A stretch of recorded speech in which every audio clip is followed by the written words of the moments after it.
Selamat pagi teman-teman. Hari ini kami akan mau melakukan firman. Pertama, marilah berdoa. Dalam nama Bapa, Putra, Roh Kudus. Amin.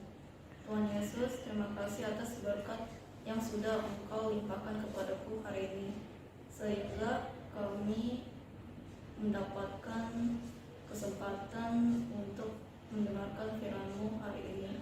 Dan berkatilah kami untuk hari ini. Amin. Pembacaan dari Injil Yohanes. Orang yang buta sejak lahirnya. Waktu Yesus sedang lewat, ia melihat seorang yang buta sejak lahirnya. Murid-muridnya bertanya kepadanya, "Rabi, siapakah yang berbuat dosa? Orang ini sendiri atau orang tuanya, sehingga ia dilahirkan buta?" Jawab Yesus, "Bukan karena dia dan bukan juga orang tuanya, tetapi karena pekerjaan-pekerjaan Allah harus dinyatakan di dalam dia. Kita harus mengerjakan pekerjaan Dia yang mengutus aku. Selama masih siang, akan datang malam di mana tidak ada seorang pun yang dapat bekerja.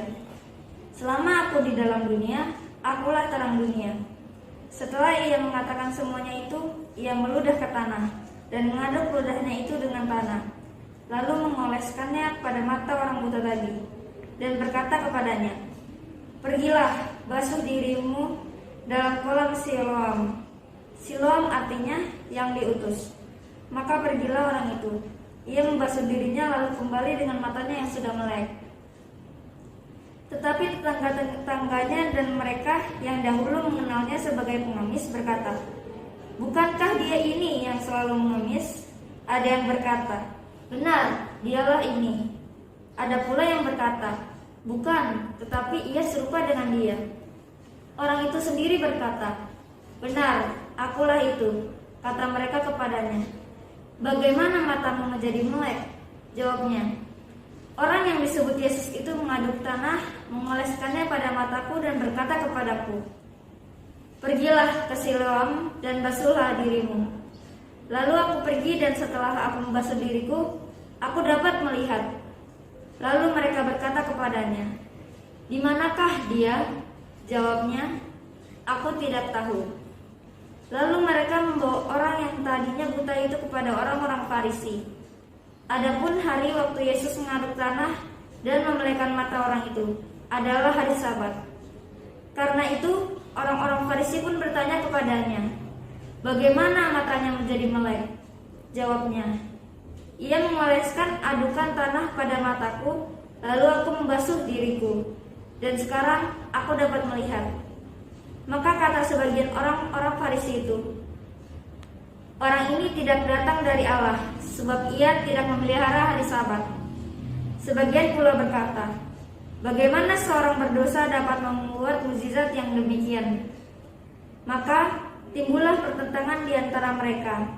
Lalu kata mereka pula kepada orang buta itu, Dan engkau, apa katamu tentang dia? Karena ia telah memelekkan matamu." Jawabnya, "Ia adalah seorang nabi." Tetapi orang-orang Yahudi itu tidak percaya bahwa tadinya ia buta dan baru dapat melihat lagi. Sampai mereka memanggil orang tuanya dan bertanya kepada mereka, "Inikah anakmu yang kamu katakan bahwa ia lahir buta? Kalau begitu, bagaimana sekarang ia bisa melihat?"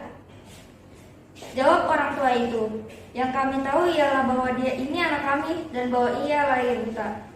Tetapi bagaimana ia sekarang dapat melihat, kami tidak tahu. Dan siapa yang memelekkan matanya, kami tidak tahu juga. Tanyakanlah kepadanya sendiri. Ia sudah dewasa, ia dapat berkata untuk dirinya sendiri." Orang tuanya berkata demikian karena mereka takut kepada orang-orang Yahudi.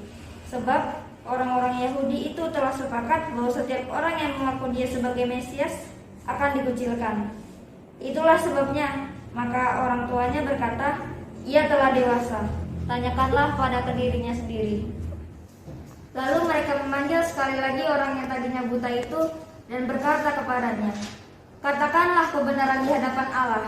Kami tahu bahwa orang itu orang berdosa." Jawabnya, "Apakah orang itu orang berdosa? Aku tidak tahu. Tetapi satu hal aku tahu, yaitu bahwa aku tadinya buta dan sekarang dapat melihat." Kata mereka kepadanya, "Apakah yang diperbuatnya padamu?" bagaimana ia memelekan matamu? Jawabnya, telah kukatakan kepadamu dan kamu tidak mendengarkannya. Mengapa kamu hendak mendengarkannya lagi?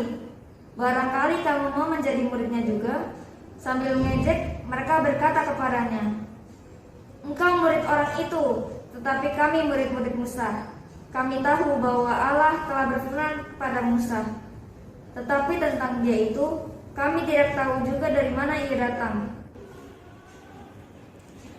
Jawab orang itu kepada mereka, aneh juga bahwa kamu tidak tahu dari mana ia datang, sedangkan ia telah memelekan mataku.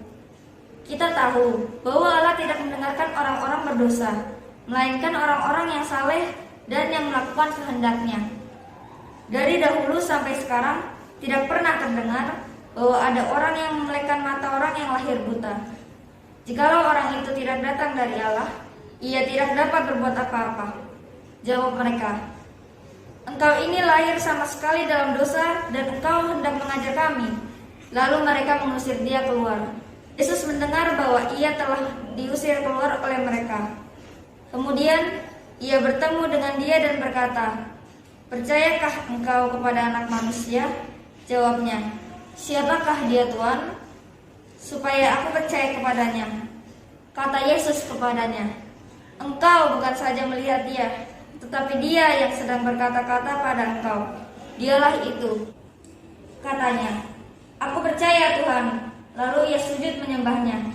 Kata Yesus, aku datang ke dalam dunia untuk menghakimi, supaya barang siapa yang tidak melihat dapat melihat, dan supaya barang siapa yang dapat melihat menjadi buta. Kata-kata itu didengar oleh beberapa orang Farisi yang berada di situ, dan mereka berkata kepadanya, apakah itu berarti bahwa kamu juga buta? Jawab Yesus kepada mereka, sekiranya kamu buta, kamu tidak berdosa. Tetapi karena kamu berkata, kami melihat, maka tetaplah dosamu. Demikianlah sabda Tuhan. Terpujilah Kristus. Saudara-saudari yang terkasih dalam Kristus, kita memasuki hari Minggu Prapaskah pekan keempat. Dan pada hari ini kita diajak oleh Yesus untuk kembali menyatakan agar kehidupan iman kita tentang Allah yang datang sebagai terang dunia. Saudara-saudari, bacaan Injil kali ini mengisahkan tentang seorang yang buta sejak lahirnya. Berita pemulihan itu menjadi viral. Responsnya beragam, ada yang menerima, ada juga yang menolak. Orang-orang Farisi menolak kesembuhan itu dengan menganggap sebagai perbuatan yang telah melanggar Sabat. Namun sebagian lagi menganggap bahwa mukjizat itu tidak dapat dilakukan oleh orang berdosa. Sementara itu orang yang telah disembuhkan Yesus yakin bahwa Yesus adalah seorang nabi. Walaupun penyembuhan itu merupakan hal yang baik, tetapi bagi orang Farisi itu menjadi salah karena dilakukan saat hari Sabat. Mereka mengetahui hukuman keempat hukum Taurat bahwa hari Sabat semua orang dilanggar untuk melakukan pekerjaan apapun, termasuk menyembuhkan orang sakit. Namun menurut Yesus hari Sabat adalah ketetapannya dan setiap manusia adalah ciptaannya. Itulah Sabat yang sesungguhnya, yakni terjadinya pemulihan bagi ciptaan. Orang Farisi secara fisik tidak buta, tetapi rohaninya buta. Apakah kita seperti mereka? Karena larangan kita merupakan tentang kasih Allah yang menjangkau semua manusia tanpa dibatasi apapun. Mari kita lihat dengan hati kita, karena Allah juga memandang manusia dengan hatinya yang penuh kasih. Semoga Tuhan Yesus selalu memberi kesehatan pada kita semua dan menyembuhkan orang yang sedang sakit saat ini. Amin. Tuhan, terima kasih atas firman-Mu pada hari ini. Berkatilah agar kami dapat melaksanakan firman-Mu hari ini, Tuhan. Demi Kristus Tuhan, pengantara kami. Amin. Amin.